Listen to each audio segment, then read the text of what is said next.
अम्मा बाद अस्तगफिरुल्लाह ली व लकुम।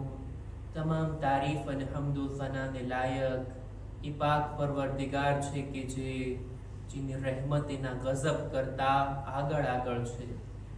ખુદા બંદાથી નારાજ થાય છે જ્યારે બંદો ગુનાહ કરતો હોય, પણ ખુદા જ્યારે બંદો માફી ચાહે છે, જ્યારે ઇસ્તિગફાર કરે છે, તૌબા કરે છે, તો ખુદાની નારાજગી કરતા ખુદાની રહેમત આગળ છે અને ખુદા પોતાની રહેમત થકી પોતાના બંદાને માફ કરે છે।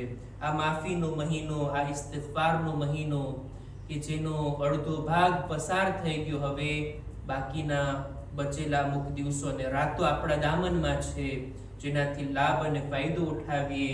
ખરેખર જો કોઈ રમઝાન મહિનામાં પોતાને માફ ન કરાવી શકે તો વરસમાં છે કોઈ બીજો મહિનો કે જેની અંદર ઇન્સાનની બખ્શિશ નક્કી થાય। દુરૂદો સલામ થાય મુહમ્મદ અને આલે મુહમ્મદ ઉપર,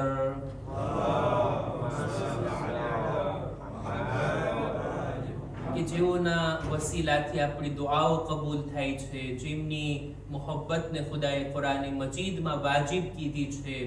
દુનિયામાં એમના થકી આપણને હિદાયત મળી અને આખિરતમાં નજાતથી પણ, નજાત મેળવવા માટે પણ તેઓની જ શફાઅત આપણને કામ લાગશે। ખુતબાની શરૂઆતમાં પોતાની જાતને અને ત્યારબાદ આપ તમામ મુમિનીનને તકવા, પરહેઝગારી, ગુનાહોથી બચવા, નેક અને દીનદાર બનવાની ભલામણ કરું છું। નહજુલ બલાગા આપણા ખુતબે જુમાનો વિષય અને નહજુલ બલાગાની જુદી જુદી હદીસોને, ખુતબાઓને, હિકમતોને, પત્રોને આપણે તમારી સમક્ષ રજૂ કર્યા। ગયા ખુતબાની અંદર આપણે એક ખુતબાને શરૂ કર્યા હતા, ચાહું છું કે આજે એને પૂરો કરો, એનો છેલ્લો પેરેગ્રાફ, ખુતબા નંબર 227। હકીકતમાં આ ખુતબો નથી, બલકે મૌલા અલીની એક દુઆ છે। ખુદાની બારગાહમાં ઇમામ મુનાજાત કરે છે, ખુદાની સાથે વાતચીત કરે છે અને સૈયદ રઝી એને ખુતબાની ફહેરિસ્તની અંદર જગ્યા આપે છે। અને આ દુઆઓ, આ વાતો કે જે મૌલા ખુદાની બારગાહમાં રાખે છે, ખરેખર સમજવા જેવી બાબતો છે, વિચાર કરવા જેવી આ વાતો છે કે એક બંદો પોતાના માલિક, પોતાના ખાલિક, પોતાના રબની બારગાહમાં કેવી રીતના ગુફ્તગુ કરી શકે। આ અદબ ચાલો આપણે મૌલા અલીથી શીખીએ। અમુક જુમલાઓને મેં ગયા ખુતબામાં બયાન કર્યા, બાકી બચેલા અમુક જુમલાઓને આજે રજૂ કરું છું। મૌલા આ રીતના અર્ઝ કરે છે, જે રીતના નહજુલ બલાગામાં નકલ કરવામાં આવ્યું કે અલ્લાહુમ્મા ઇન ફહિદતુ અન મસઅલતી વ અમીતુ અન તલિબતી ફદુલ્લની અલા મસાલિહી વ ખુદ બિકલ્બી ઇલા મરાશિદી। મફહૂમ અને ભાવાર્થ આ જુમલાઓનો ઈ થાય કે ખુદાયા, જો હું મારી વાતોને, મારી દુઆઓને, મારી હાજતોને તલબ કરવામાં આજીઝ અને નબળો પડું, મને જરૂર છે અમુક ચીજોની, પણ એને માંગવાનો તરીકો મને ન આવડતો હોય, એના માંગવાના શબ્દો મારી પાસે ના હોય, કેવી રીતના તારી બારગાહમાં રજૂઆત કરવી જો ઈ હું ના કરી શકતો હોઉં, અને એ ખુદા મારી ભલાઈ કઈ ચીજોમાં છે, કઈ બાબતો મારા માટે સારી છે, જો મને એની જાણ ના હોય તો ખુદાયા એક કામ કરને, તું જ મને મારી ભલાઈ વાળા રસ્તા તરફ આગળ લઈ જા। જે ચીજો મારા માટે બહેતર છે ને, તું જ મને હાથ પકડીને એ ચીજો સુધી પહોંચાડી આપ અને મારા દિલને તું ઈ બાજુ વાળી નાખ કે જેની અંદર મારા માટે હિદાયત હોય, મારા માટે સારો અને સીધો રસ્તો હોય, જેની અંદર મારી ભલાઈ હોય। ખુદાએ મારા દિલને પણ ઈ બાજુ જ તું વાળી દે। કેટલી બુલંદ વાત છે! અદબનો ઊંચામાં ઊંચો દરજ્જો આપણે જોવો હોય ને તો મૌલા અલીના આ શબ્દોમાં જોઈ શકાય।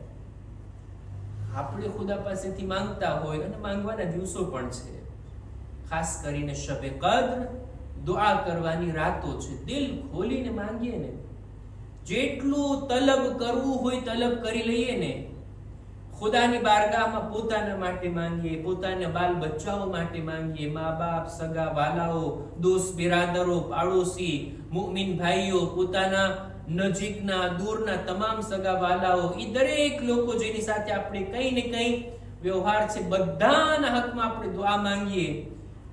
આપણો તરીકો આ હોય કે આપણે ખુદાની સામે પોતાની હાજતોનું એક લિસ્ટ રાખી દેતા હોય. ખુદા મને આ જોઈએ છે, આ જોઈએ છે, આની જરૂર છે, આની જરૂર છે. આપણો તરીકો આ હોય. બીજાઓ માટે પણ આપણે માંગતા હોય તો એવી જ રીતના. પણ મૌલા અલી આપણને આ રીતના આ શબ્દો વડે શીખાડે છે કે જો ઇન્સાન ગમે તેટલું પોતાને અકલમંદ સમજે ને, ગમે તેટલો પોતાને સમજદાર જાણતો હોય ને, પણ પોતાની દરેક ઈ વાતો કે જેમાં ભલાઈ છે કે નહીં એની એને ખબર નથી રહેતી. શક્ય છે બંદો નાદાનીની અંદર એવી વાતો તલબ કરી બેસે કે જેમાં એની ભલાઈ ના હોય, જેની અંદર એના માટે હિદાયત ના હોય, જેની અંદર એને આગળ જાતા ફાયદો નહીં બલકે નુકસાન ઉઠાવવું પડે એવું હોય, એવું બંદો માંગી લેતો હોય છે. પણ ખુદા તો સમજીને આપશે ને, ખુદા તો બહેતર જાણે છે ને કે મારા આ બંદા માટે શું બહેતર છે.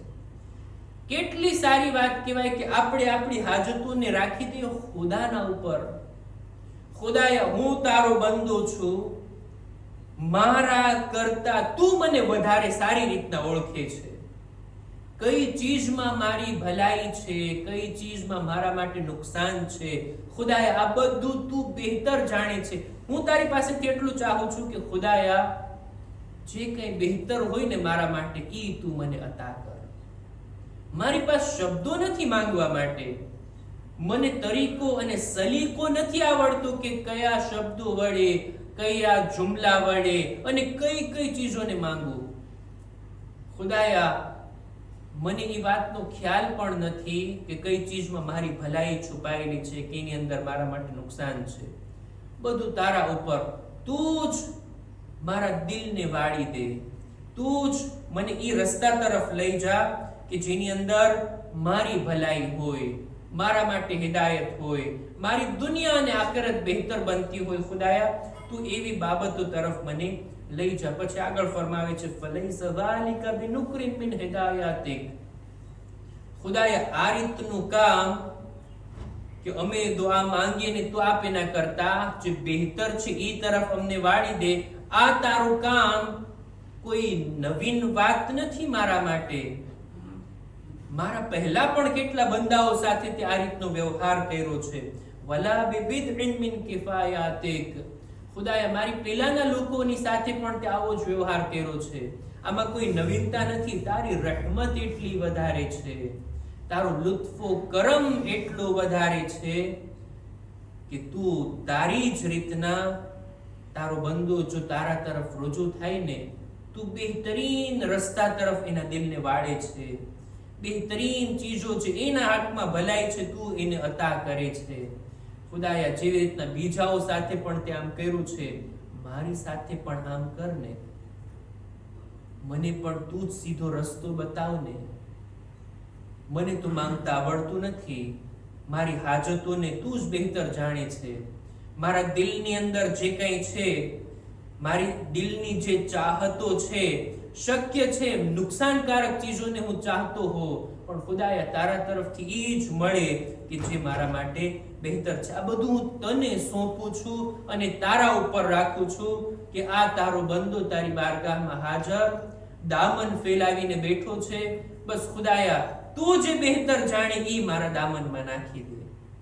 બીજા શબ્દોમાં આ જ વાત થાય ને જે મૌલા આ રીતના ખુદાની બારગાહમાં દુઆના શબ્દો, મુનાજાતના શબ્દો કહે છે. અને લાસ્ટ જુમલો, છેલ્લો જુમલો, અલ્લાહુમ્મા હમિલની અલા અફવેક વલા તહમિલની અલા અદલિક. ખુદાયા મારી સાથે તારી માફીનો વ્યવહાર કરજે, તારી રહેમત અને મગફિરતની સાથે મારી સાથે મામલો કરજે, તારા અદલ અને ઇન્સાફની સાથે મારી સાથે મામલો નહીં કરતો. એક દુઆની અંદર આ રીતના આપણને શીખવવામાં પડે છે, ખુદાયા રબ્બે આમિલના બિફضلિક વલા તુઆમિલના બિઅદલિક, અમારી સાથે તારો મામલો ફઝલો કરમનો હોય, માફી અને મગફિરતનો હોય, અદલો ઇન્સાફનો ના હોય. જો ખુદાના અદલો ઇન્સાફની સામે આપણે આવી ગયા, ખુદા જો પોતાના બંદા સાથે ફકત અને ફકત અદલો ઇન્સાફ સાથે જો કામ કરવા લાગે તો યકીન જાણો કોઈ માણસ જન્નતમાં જઈ શકે, જહન્નમથી બચી શકે. મારા એક એક ગુનાહ બાલિગ થયા ત્યારથી લઈને આજ દિવસ સુધી જેટલા ગુનાહ કર્યા છે, એક એકનો હિસાબ જો ખુદા લેવા માંગે, કોઈ પણ ગુનાહને ખુદા જો માફ ના કરે તો પછી બંદો કેવી રીતના નજાત મેળવી શકશે આખિરતના દિવસે?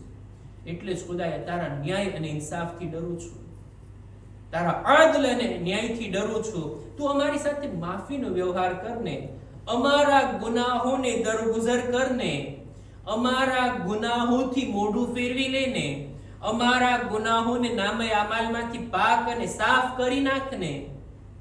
આ તારી રહેમતનો મામલો હશે, આ તારા મગફિરતનો અને તારી માફીનો મામલો હશે. ખુદાયા અદલ ઇન્સાફ સાથે નહીં, બલકે અમારી સાથે રહેમત અને મગફિરતનો મામલો કર. આ રીતના ઇમામ આ ખુતબા નંબર 227માં જે દુઆઓ કર્યા આપણે એને તમારી સામે બયાન કર્યા. આવનારા દિવસોની અંદર ઇન્શાઅલ્લાહ આપણે નહજુલ બલાગાના બીજા કોઈ ખુતબાઓ, બીજી કોઈ હિકમતભરી વાતોને તમારી સામે રજૂ કરશું. આવનારી રાતો જે આવી રહી છે, આવતા જુમાની દરમિયાન, આ જુમાથી લઈ આવતા જુમાની દરમિયાન 3 મહત્વની રાતો કે જેને શબે કદ્ર કહેવાય છે, અઝીમ રાતો આપણી દરમિયાન આવી રહી છે. હદીસમાં મળે છે કે ખુદાએ મહિનાઓની અંદર એક મહિનાની પસંદગી કરી અને એ છે માહે મુબારક રમઝાન. એના જેવી ફઝીલત બીજા કોઈ મહિનામાં નથી. એવી જ રીતના દિવસોમાં ખુદાએ એક દિવસની પસંદગી કરી અને એ છે જુમ્માનો દિવસ. જુમ્માના દિવસ જેવી ફઝીલત બીજા અઠવાડિયાના કોઈ વારમાં નથી. અને ખુદાએ રાતોની અંદર જે રાતની પસંદગી કરી છે ને એ છે શબે કદ્ર. એક રાત લૈલતુલ કદ્ર ખૈરુમ મિન અલ્ફ શહર, 1000 મહિના એટલે લગભગ 80 વર્ષથી વધારે થાય. 1000 મહિનાની બરાબર પણ નહીં, 1000 મહિના કરતા બહેતર રાત છે આ શબે કદ્ર.